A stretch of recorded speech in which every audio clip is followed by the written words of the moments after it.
All right, so when we last left Miss Amy,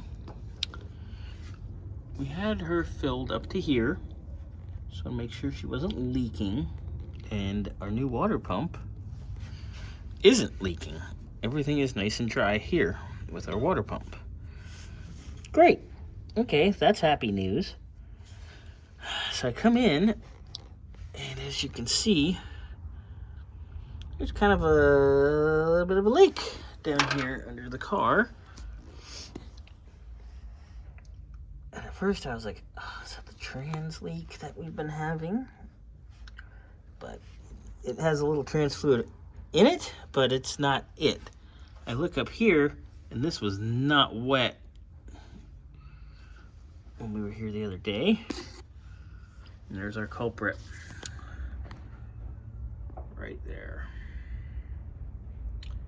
So, where the intake manifold meets the cylinder head, the crossover for the water, like where the thermostat lives, that gasket is no es bueno. Fun. Hooray.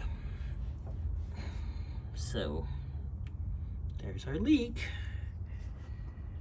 So that means we're gonna need to pull our intake manifold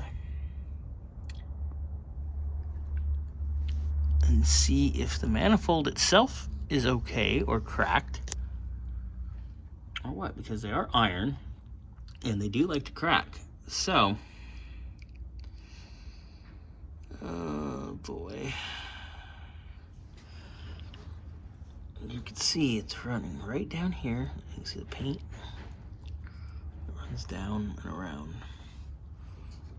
Great. Just great. So much fun to be had.